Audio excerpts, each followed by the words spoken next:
Yo, what's going on, everyone? My name is Cody Jones, and today I'm going to be doing another artist review and discography rank. But before we get into that, I want you guys to like, comment, subscribe, hit the bell notification if you ain't done that, and also check out my second channel where I'm uploading current podcast episodes.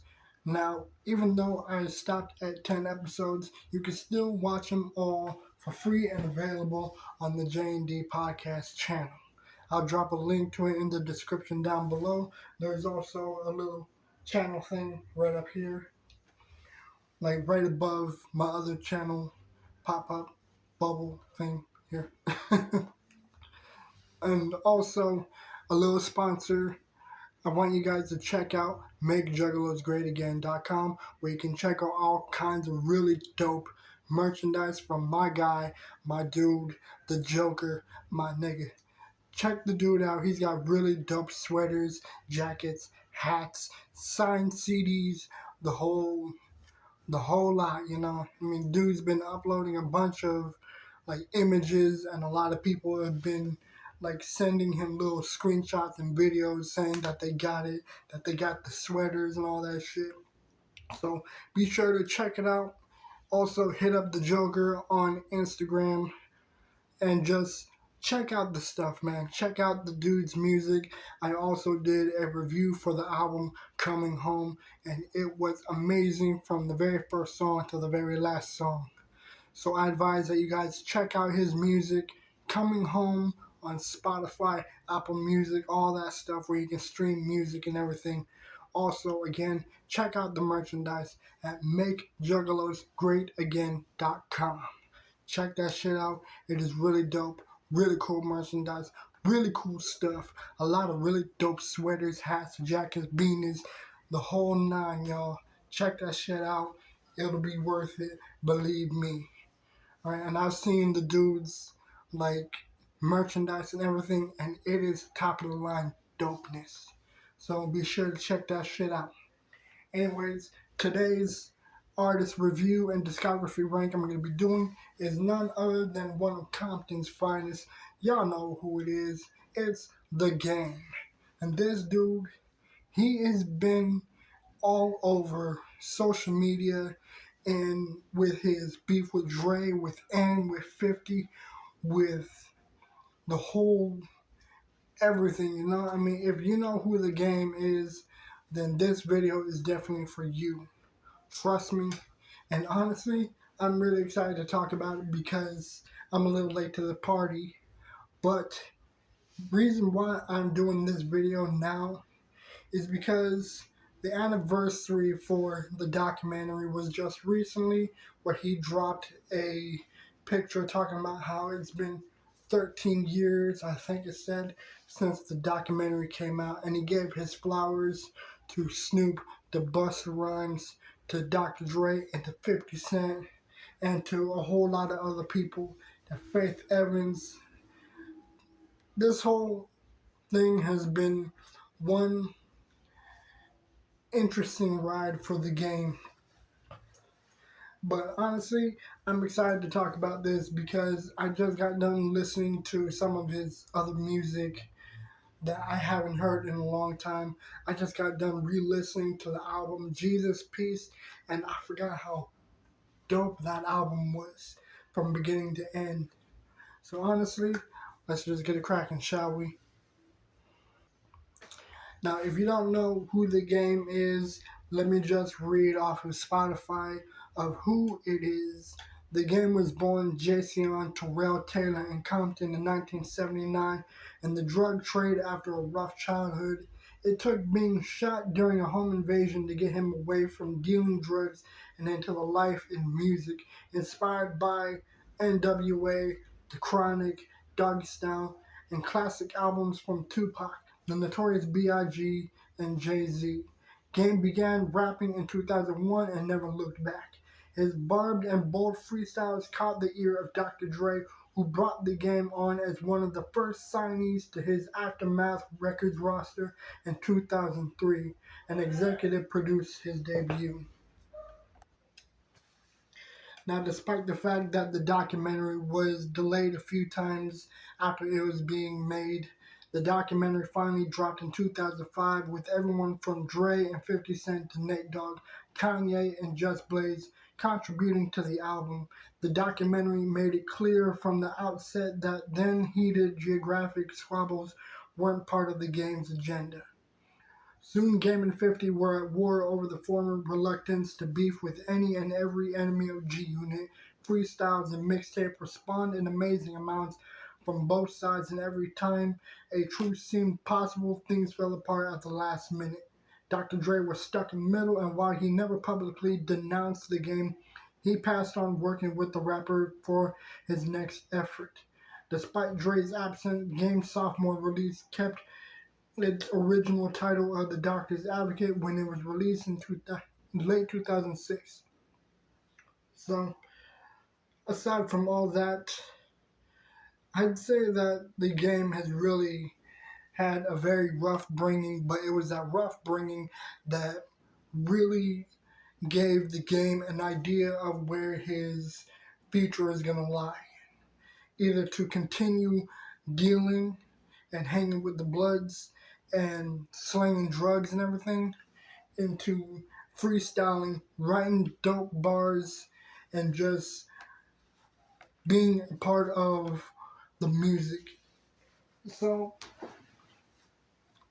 it's actually a very interesting story as to how Jason Terrell Taylor, aka The Game, really got his start, from being shy to selling records and like touring all over the place. And that is where we're gonna start. But let's note the fact that it wasn't really the documentary that brought the game into the music industry, or really even told people who the game was, because it was the 2003 QB to Compton album that he and Nas did together back in 2003. Now, there were a few songs on this that did really get a lot of attention, but it wasn't enough to get the Dre's attention.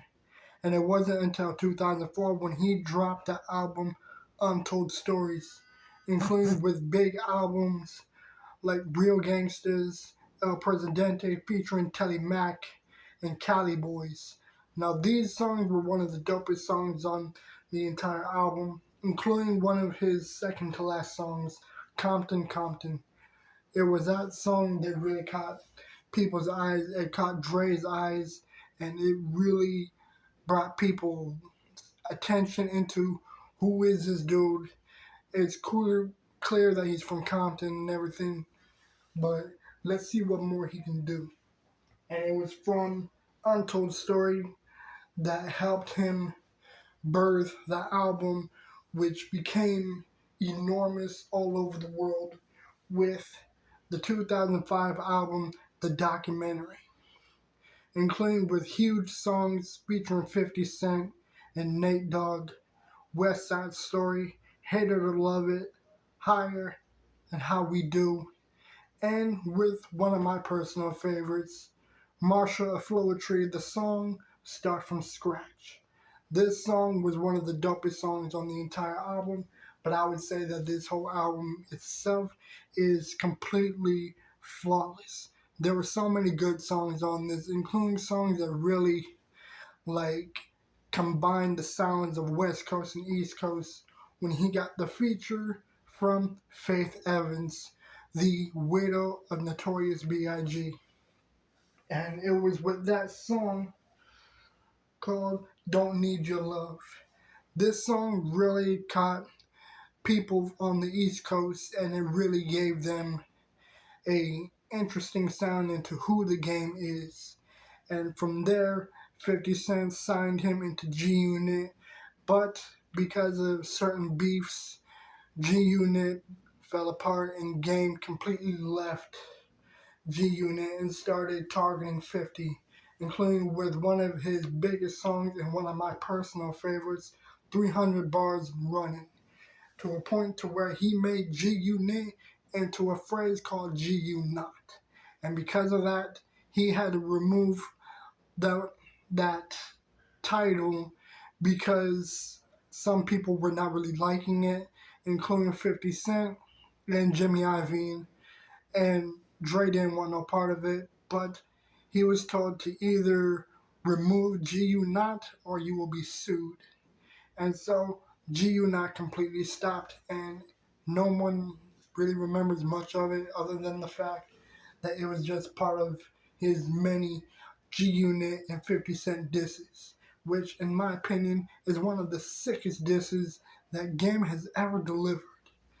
And honestly, I was really expecting something like that when he delivered Black Slim Shady on his newest album, Drillmatic. I was really hoping for something like that when uh, the disc was announced. I was really hoping to hear something like that, but we didn't.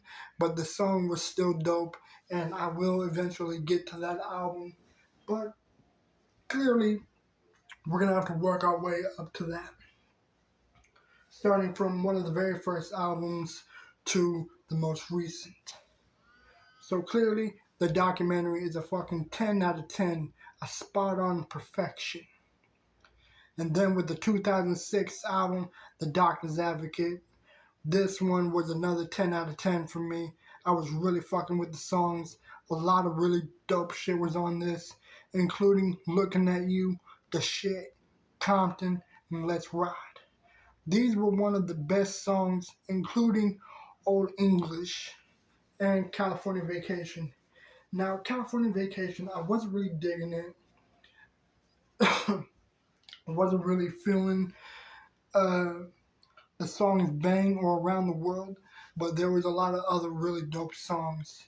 So despite the fact that It's Okay, One Blood, and Too Much wouldn't get far, there were some songs I was not really feeling. But I cannot deny the fact that The Doctor's Advocate was one of the dopest deliveries and one of the dopest albums that Game has dropped yet, especially after leaving G Unit. So this one I give a 9 out of 10. Because again, there were some songs that were dope. There was, no, God damn it. There were some songs I was not feeling all that much, but there was a lot of really dope potential to this one and a lot of really amazing singles and performances, beats and everything, especially with the cover with him sitting on chrome wheels. That really gave him like a really dope look, especially since on the documentary you see him sitting on gold rims. So honestly, with the documentary and Doctor's Advocate, these were one of the dopest albums that the Game has dropped yet.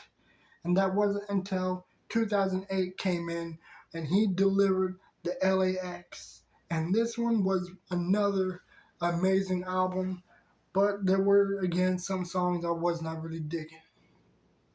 Now, despite the fact that there was a few songs that were part of the deluxe edition, including Camera Phone, Big Dreams, Nice, Spanglish, and Ain't Fuck With You, there was a lot of really dope songs all in all. But not as many that I was feeling. I was really digging LAX Files, State of Emergency featuring Ice Cube, My Life featuring Lil Wayne, California Sunshine, Gentleman's Affair, Let Us Live, Touchdown, Never Can Say Goodbye, and Letter to the King featuring Nas. There was a lot of really amazing songs, and I personally think Never Can Say Goodbye is one of those personal, like really intimate, like point of view kind of songs when he's rapping in the words of Easy, Pac, and Biggie. It's like he really puts you into a lyrical state from their point of views. With Eazy-E talking about being hospitalized, with Biggie talking about being in LA before he was shot, and with Pac being in Vegas before he was shot. He really gave the listeners a very interesting point of view through his words, but in their view. So Never Can Say Goodbye was a really emotional song, really touched a lot of souls, but none of them were as good as California Sunshine, My Life, State of Emergency, and LAX Files. LAX Files is one of the dopest first songs on this album entirely. But I ain't gonna lie, LAX Files, it had some songs that I wasn't really feeling. So I'm gonna give this album a 6.5 out of 10. A 6.5 out of 10 seems rather really fair because again, there were some songs I was feeling, but there was a lot of really dope potential songs that I really enjoy. And those that I named were just some of the few. And I can't even lie to you, Camophone featuring Neo and Spanglish are one of my personal favorites as well on this album because it was the dopest shit that ever came out. Now we are skipping all the way up to 2011 with the R.E.D album. This one blew up enormously with a lot of people showing up on this album and a lot of features, including one with the iconic, the one and only Kendrick Lamar for the song The City, which is basically a song about Compton.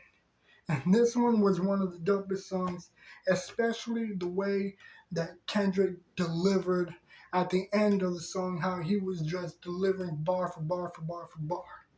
That song was on point dopeness. And then there were other good songs like Martians vs. Goblins with Lil Wayne, Tyler the Creator, Girl Goes Bad, Good Girls Go Bad featuring Drake, and Heavy Artillery with Rick Ross and Beanie Siegel.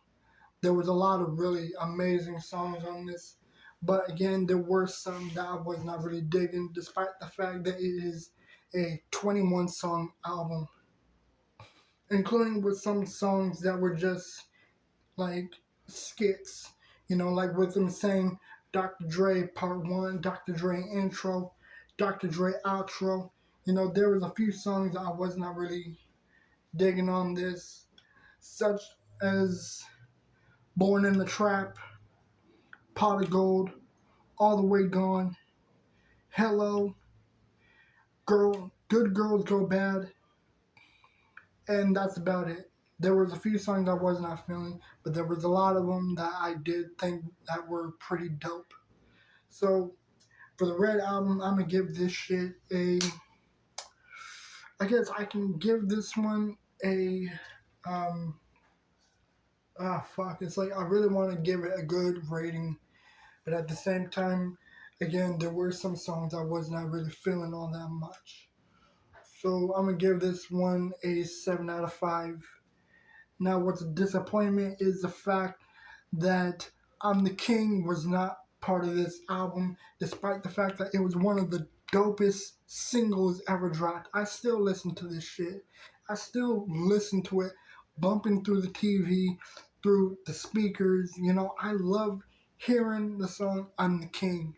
It was a disappointment when it wasn't really featured on this album, but I mean, it was part of a mixtape. So I cannot really get mad at that. Now the next album I'm going to be discussing is the Jesus Piece Deluxe. This one came out in 2011, and I remember this because I was probably a freshman or a sophomore when this album came out. I don't really remember, but I remember hearing about this album, and it came out at the same time that Tech Nine dropped Something Else, and Eminem dropped the Marshall Mathers LP2. It was around that time, that same year, and he released the deluxe edition for Jesus Piece. And I mean, even the songs, like the skits, were pretty funny, especially with Kevin Hart, like commentating through some of them. But there was a lot of really amazing songs on this, and then there were some I was not really feeling all that much, but there was so many good songs on this. I'm gonna give this shit a 9 out of 10 because from the very first song all the way up to Celebration and Blood Diamonds, there was probably only two, three songs I was not digging. That I was not digging, but there was a lot of really amazing tracks on this, including again Blood Diamonds, Name Me King, Jesus Peace, Ali Boumaier, and Scared Now. Ali Boumaier is one of my all-time favorites on this album. Probably the dopest songs on this, with 2 Chainz and I fucking lost it. 2 Chainz and Rick Ross. This one was a fucking amazing song. The song was just delivered in the best way. The beat was on point. The chorus was sick. The verses were delivered in the most enjoyable way. It's like I fucking add this song to my queue every damn time I play this shit. I love listening to this album, and that is how much I enjoy this shit. It's like I'm probably gonna fucking change my mind and give the Jesus Piece Deluxe a 9.5 out of 10. Because I'm not gonna lie, there are some songs I was not digging. I wasn't really feeling Last Supper, I Remember, or Freedom. I wasn't really feeling All That Lady either, but there was a lot of really enjoyable songs on this as well. So this Jesus Peace album was one of the sickest albums that the game has delivered. He did deliver a few other songs like the Black Wall Street albums, and I was not really feeling some of them. I probably don't even recall ever hearing them because I was not really liking what I was hearing. Nothing against the game, I just didn't really want to hear any album that wasn't as huge as the ones that I've listed. I mean, with Black Wall Street 3, there were so many songs that I just thought were not really worth listening to. I mean, no offense to anyone on the Black Wall Street albums.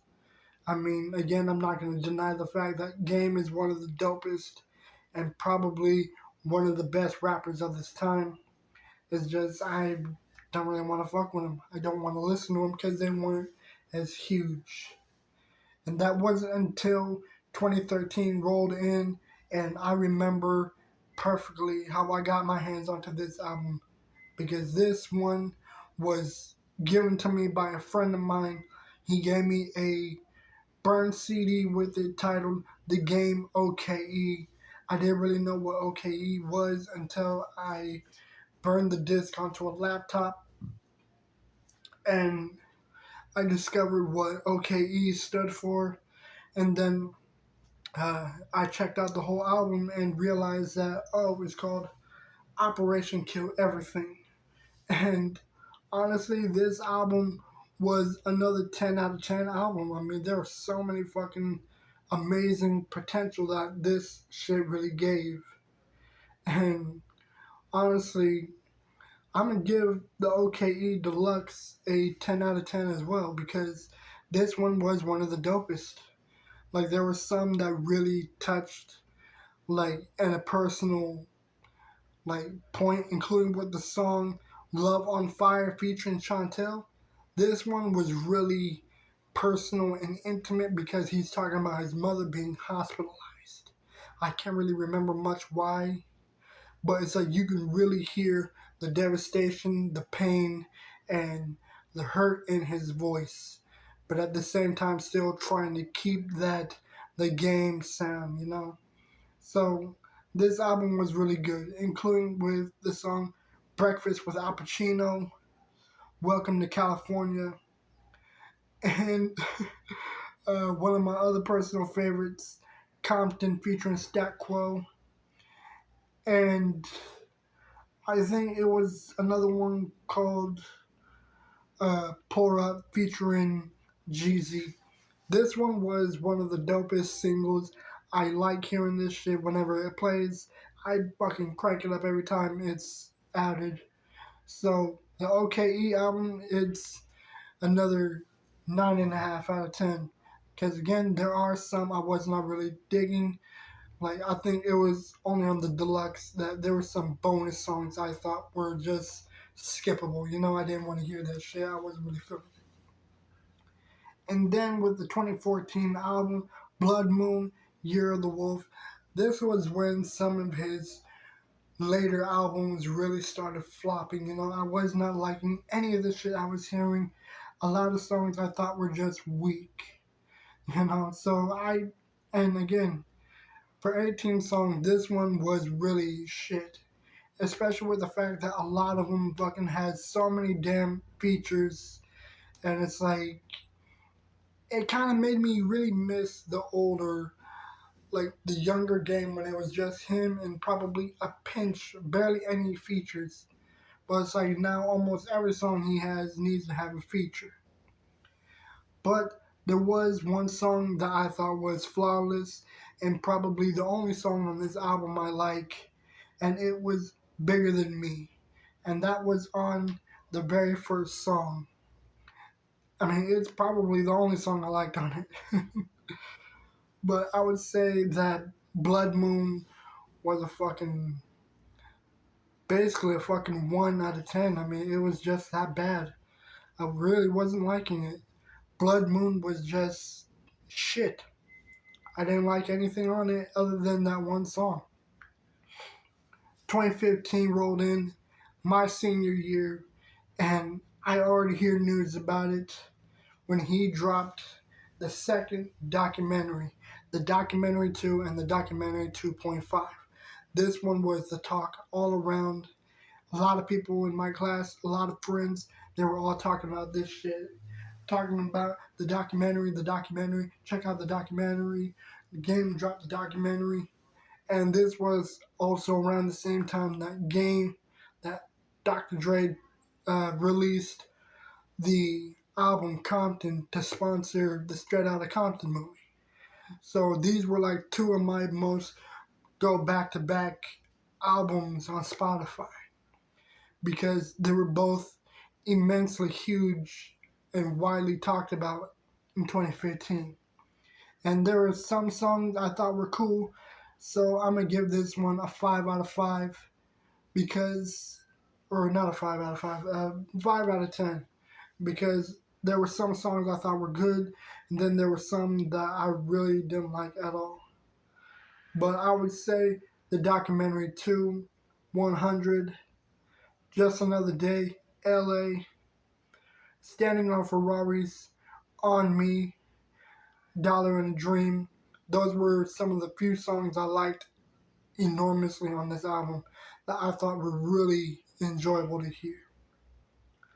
Then with the documentary 2.5, this one was really talked about a lot as well, including with songs such as Magnus Carlsen, Crenshaw 80s and Cocaine, The Ghetto featuring Nas and will.i.am. This one was amazing. Gang Related, Quick's Groove, The One, My Flag, The Homies, and El Chapo featuring Skrillex. That one was really amazing to hear when he delivered that remix feature because that song was enormously played everywhere. It was really bumping and I was really fucking with this shit when it came out. But this one was probably a 4 out of 10 because I was not feeling the second album more than the first one. So I felt that the documentary 2 and 2.5 were a bit of a letdown. But again, there were some that really gave me reasons to just say, it was cool. It was a good album. Had some flaws, had some good. It was decent. And then the 2016 album, I remember this one as well a little bit. The Streets of Compton, and I believe this came out around the time that he was telling his story on TV about his upbringing and everything. And it was really interesting to hear his story and checking this album out at the same time. So the Streets of Compton album was really dope, including with songs such as Hit the News, Can't Wait, Gang Signs, The Chronic, Death Row Chain, and Support Compton. These were some of the biggest songs Can't Wait, Gang Signs, The Chronic, and Death Row are absolutely my most played songs on this entire album entirely. Despite the fact that it is 11 songs, I'm giving this one a 7.5 out of 10 because there were some that I wasn't really digging, such as Unfollow Me Bitch, Like Me, For My Homies, Bullshit, Roped Off, and Hit the News. Some of those songs I was not really feeling. But again, um, I guess it only seems fair that I do give it a fair rating because, again, I did enjoy this album entirely, like the first few times I played it all the way through. So, out of 11 songs, I would say that this album was probably a, I guess I can say that it's a 7 out of 10, because it was good, but there were just some I wasn't really caring for. Block Wars, I don't really care for it. I thought that this album was a complete flop for me. So many songs I did not really care for, and I was not enjoying any of them. I mean, just the whole thing fucking looked way super cartoony, and the bars were just completely weak. I was not fucking with it. 2016 came in with the 1992 album. This one was one of the dopest albums as well. And I remember I was having a hard time trying to listen to it because I didn't have Spotify at the time because of like app malfunctions where I couldn't log in. I can't remember what the fuck the reason was, but I was not able to access my Spotify. So I had to completely check the album out through YouTube, and it was very annoying because a lot of them were copywritten and shit. And when I finally got access to hear the whole album, I was blown away because I thought that this album was really enjoyable, including with one of his biggest songs, 92 Bars, All Eyes on Me, Compton, True Colors Its Own, and How Do You Want It. I'd say that this album is a 8.5 because I was really enjoying it. There was a lot of really good songs to it. This shit was cool to listen to. And honestly, I mean, I'm even digging the cover because, like, I'm probably not even gonna bother showing you guys what the cover looks like because it's a hassle to fucking edit all this shit, plaster a picture just for a moment, and then remove it after. So I would say that this album cover is really interesting to look at, especially with like the red rag on the one and the blue rag on the two, an image of OJ sticking his head out with a gun to his head, the Ronnie King beating, the Cholos on one side, and Bloods and Crips pulling one boy on each side. It's like the whole cover is just really interesting to look at. Really showed a good imagery of what the 90s looked like and what 1992 looked like. So this album was really cool to listen to. Again, I'm gonna give this shit a 8 out of 5 because I was really digging it.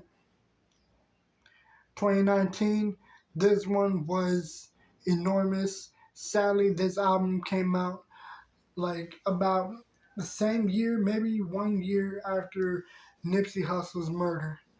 And this album came out as tribute to him, but also to continue making music, but under a different label.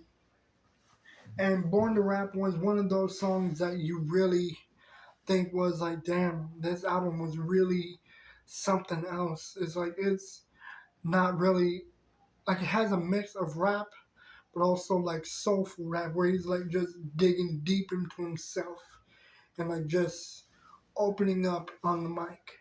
So Born to Rap was one of those songs, one of those albums that I was feeling.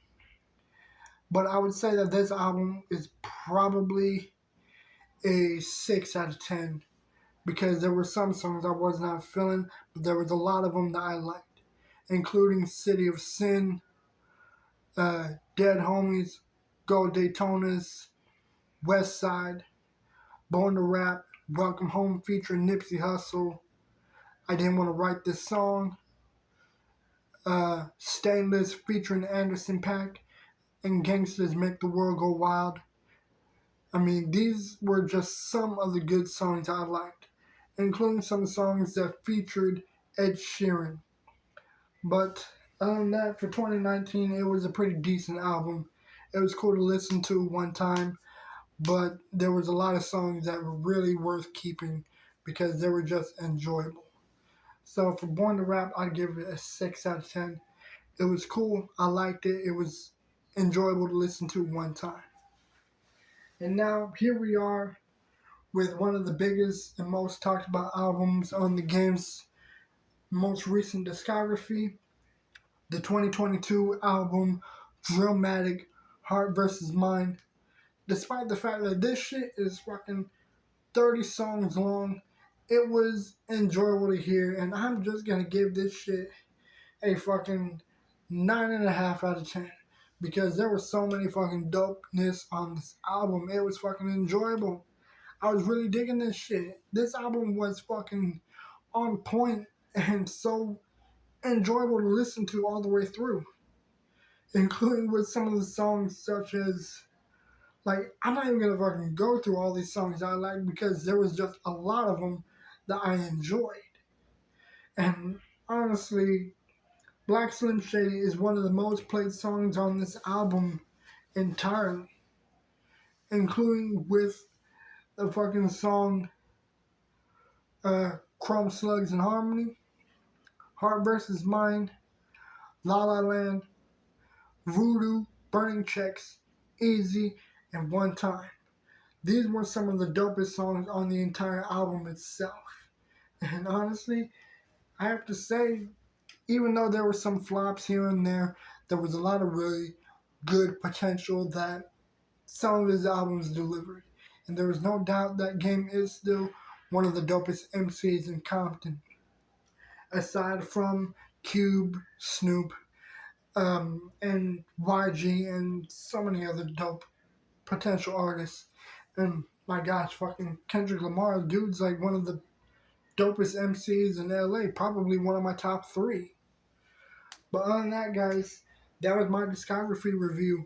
And again, there's not much to it. The Game is just really interesting to list as one of the dopest. He has a lot of really good songs, and then there were some that just wasn't really all that. But somehow he does manage to bring that dopeness all the way back and makes him the topic of conversation. But other than that, guys, I hope you enjoy this video, and I would like to know what you guys think down below. So go ahead and let me know what you think. Comment down there. Tell me what your favorite album is. Tell me what you think of the Game and what song is your favorite, what album is your favorite. And I'll see you in the next video. I'm out. Peace.